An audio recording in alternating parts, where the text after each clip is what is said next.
Would you stay silent? Or let revenge speak for you? Welcome to the stories on Shattered Vengeance. Step into a world where love turns dangerous, revenge feels inevitable, and every story drags you deeper into the shadows of desire, betrayal, and the human heart. Let's begin today's story. The listing appeared on a Tuesday. Commercial property, downtown location, 8,400 square feet, $2.1 million asking price. Professional photos showed the brick facade, the renovated interior, the parking lot I'd repaved 2 years ago for $40,000. My building. The one I'd purchased in 2012 for $890,000. The listing agent was my Uncle Rich's golf buddy. The sellers were listed as the Morrison Family Trust. I'd never heard of it. I clicked through to the property description. Prime downtown location, fully leased, excellent cash flow, family-owned for over a decade. Family. Technically true. Owned by one family member. Me. I'd bought the building when I was 29, using my software company's first major exit. My parents thought I was crazy. Too young for commercial real estate, Dad said. You'll lose everything. Uncle Rich had laughed outright. Stick to computers, kid. Leave real estate to people who understand it. 12 years later, the building generated $18,000 monthly from 3 retail tenants. I'd increased its value by $1.2 million through strategic improvements and excellent tenant management. And now my family was selling it. I called the listing agent directly. I'm inquiring about 847 Morrison Street. Fantastic property, he said smoothly. Family's been sitting on this gold mine for years. Finally ready to cash out. I've got 3 serious buyers already. This'll go fast. Who authorized the listing? The Morrison Family Trust. Richard Morrison is the primary contact. All the family members are co-owners, but Rich is handling the transaction. I let the silence stretch. I see. And you verified the ownership how? Standard process. They provided trust documents, signed listing agreements. Everything's in order. Did you run a title search? That happens during escrow. Once we have a buyer. I thanked him and hung up. Then I opened my fireproof safe and pulled out the deed. Recorded with the county on March 15, 2012. My name alone as sole owner. No trust. No co-owners. Just me. I photographed every page. The original purchase agreement. The title insurance policy from 2012. The property tax statements. All in my name. The mortgage payoff letter from 2016 when I'd paid off the building completely. 12 years of documentation. Then I called Meridian Title Company, the firm that had handled my original purchase. Asked for Susan Alvarez, the title officer who'd closed my deal. I need a current ownership verification, I told her. 847 Morrison Street. And I need to know if anyone has filed any claims or liens against it. Give me 20 minutes. Susan called back in 15. You're still the sole owner of record. No liens, no claims, no encumbrances. Clean title, same as 2012. Why? Someone's trying to sell it. Her tone shifted immediately. Someone other than you? My uncle. He's listed it for $2.1 million. Says there's a family trust. There is no family trust on record. If he's representing himself as having authority to sell your property, that's fraud. Serious fraud. What do I do? File a complaint with the county recorder immediately. I'll flag the property in our system. Any title company that runs a search will see there's a dispute. And you need to contact that listing agent today. If he proceeds with a sale knowing there's a title issue, he loses his license. I called the listing agent back. This is Alex Morrison again. I'm the actual owner of 847 Morrison Street. Sole owner. I have the deed, the title insurance, 12 years of tax payments. Whatever my uncle told you is false. Silence. Then, can you send me documentation? I emailed everything while we were still on the phone. Watched him open the attachments in real time. Jesus Christ, he muttered. He showed me trust documents. Signatures from multiple family members. I have a listing agreement signed by 6 people. All forged, I'm guessing. I'm pulling the listing immediately. And I'm calling my broker. He paused. Mr. Morrison, you should know. Your uncle has been showing this property to buyers for 2 weeks. He's accepted a verbal offer. $2.05 million. The buyers are preparing their earnest money. My hands went cold. How much earnest money? $50,000. Refundable but still. These are serious buyers. Stop everything. No. I'll handle this. I drove to the building. My building. Found Uncle Rich in the parking lot with a well-dressed couple pointing out features. Excellent traffic flow, he was saying. Prime visibility from 2 streets. The previous owner really underutilized the space. I parked and walked over. Hi, Uncle Rich. He went pale. Recovered quickly. Alex. What a surprise. Just showing some potential buyers the property. Buy property. The couple looked confused. Rich's smile tightened. We should discuss this privately. No. Let's discuss it right here. I pulled out my phone, opened the deed photo. Showed it to the buyers. I'm the sole owner. Purchased 2012. Never authorized any sale. This man has no legal authority to sell this building. The woman's face hardened. Is this true? Rich's voice rose. This is a family property. We all have ownership stakes. Alex is just being difficult because he wants a bigger cut of the proceeds. Show them your deed, I said calmly. I don't carry that around. Because it doesn't exist. Show them the trust documents. They're with my attorney. Who's your attorney? He couldn't answer. The couple was already walking to their car.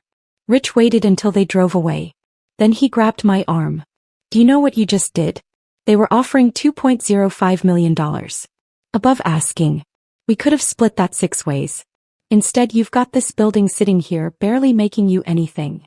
It makes me $18,000 monthly. $216,000 annually. Why would I sell? Because family shares. Dad left you that seed money for the down payment. Dad loaned me $50,000 in 2012. I paid him back with interest in 2014. I have the canceled checks. His face reddened. You're going to regret this. I drove straight to the county recorder's office. Filed a formal complaint. They assigned an investigator, Maria Chin, who called me that afternoon. We pulled the documents your uncle submitted to the listing agent, she said. He created a family trust in 2011, 1 year before you purchased the property. According to his paperwork, your grandfather established the trust and placed 847 Morrison Street into it. My grandfather died in 2009. Exactly. We also found 6 quitclaim deeds supposedly signed by you, transferring portions of your ownership to family members. Dates ranging from 2013 to 2024. My stomach dropped. I never signed anything. We compared the signatures to your real signature from the original 2012 deed. They don't match. Not even close. He forged 6 separate deeds over 11 years. Why didn't anyone catch this? He never recorded them with the county. He kept them private, showed them only to people he was trying to convince. The listing agent, potential buyers, probably family members. As far as official records show, you're still the sole owner. What happens now? We've referred this to the district attorney. Document forgery, attempted fraud, possibly identity theft. But there's more. We ran a comprehensive search on your uncle's name. He did this before. He sent me a PDF. Property records from another county. Different building, different family member. Uncle Rich had forged deeds and attempted to sell his sister's rental property in 2008. She'd discovered it but dropped the charges after family pressure. He'd received probation. He's a serial forger, I said quietly. Yes. And because this is a second offense with 12 years of documented forgery, the DA is taking it very seriously. That evening my phone exploded. Mom, how could you report your uncle to the police? Dad, you're tearing this family apart over a building. My brother, Rich, has 3 kids in college. Think about them. Only my sister Jen texted differently. He tried to do this to my rental house last year. I caught him before he could list it. I'm sorry I didn't warn you. The family meeting happened Sunday. 15 people crammed into my parents' living room. Uncle Rich sat in the corner, defiant. Mom spoke first. We need to resolve this without police involvement. Rich made a mistake. 12 years of forgery isn't a mistake, I interrupted. He created fake trust documents. forged my signature 6 times, listed my property without permission, accepted an offer. If that sale had closed, I would have lost a $2.1 million asset. The family should share in the property wealth, Dad said. We all contributed to your success. You loaned me $50,000. I paid you back $63,000. That's not contribution. That's a transaction. Uncle Rich finally spoke. You don't understand what it's like watching you sit on millions while the rest of us struggle. Struggle? You drive a BMW. You belong to a country club. That's all going away now thanks to you. No. That's going away because you committed fraud. My cousin Sarah, Rich's daughter, started crying. Dad just wanted to help us. College is expensive. Then he should have asked me, I said. I would have helped. Instead, he tried to steal from me. The room erupted. Half the family screaming about loyalty. The other half silent, uncomfortable. Jen caught my eye and mouthed, "Leave." I left. The DA's investigation took 6 weeks.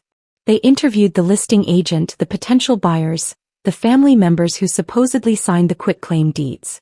Examined the forged documents with forensic specialists. Traced the creation of the fake family trust. Assistant District Attorney James Walsh called me in July. Your uncle has been charged with 6 counts of forgery, 1 count of attempted fraud, and 1 count of identity theft.